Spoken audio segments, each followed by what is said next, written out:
राजकारणामध्ये कधी तह तर कधी सलगी करावी लागते असं म्हणत फडणवीसांनी अजित पवारांच्या सत्तेतल्या सहभागाबद्दल भाष्य केलंय। पुण्यामधल्या बालेवाडीत झालेल्या भाजपच्या मेळाव्यात ते बोलत होते। याआधी फडणवीसांनी अजित पवारांच्या सत्तेतल्या सहभागाबद्दल अशाच आशयाचं वक्तव्य केलं होतं।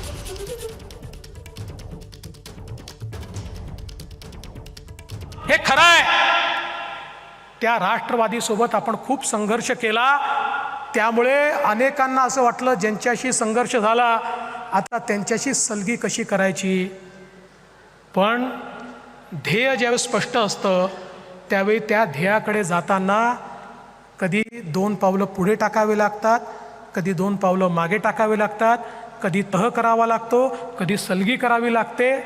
माननीय आपले प्रधानमंत्री मोदीजी ज्या प्रकारे देशाला पुढे नेत आहेत त्यांच्या वाटचालीमध्ये महाराष्ट्र त्यांच्या सोबत राहायला पाहिजे, म्हणून हे परिवर्तन या ठिकाणी आपण सगळ्यांनी केलं आहे। मी एक गोष्ट आत्मचिंतन करतोय, कदाचित मीडिया दाखवेल तर दाखवू द्या, पण आपला एक प्रॉब्लेम आहे आणि तो प्रॉब्लेम असा आहे की आपल्यापैकी प्रत्येकाला उत्तर देता येतं पण तो आदेशाची वाट पाहतो। आदेश आला तर देईन, नाही तर देणार नाही।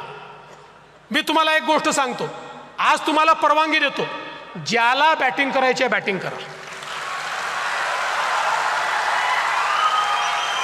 मैदानात उतरा। अट एकच आहे, एकच अट आहे, हिट विकेट व्हायचं नाही। जे फुटबॉल खेळतात त्यांना माहिती आहे सेल्फ गोल करायचा नाही।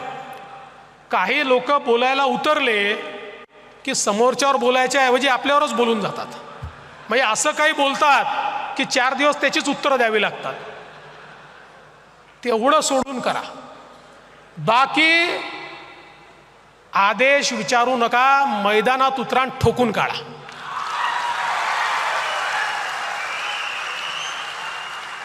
आणि तुम्हाला तर खोटं बोलायचंच नाहीये। एबीपी माझा, उघडा डोळे बघा नीट।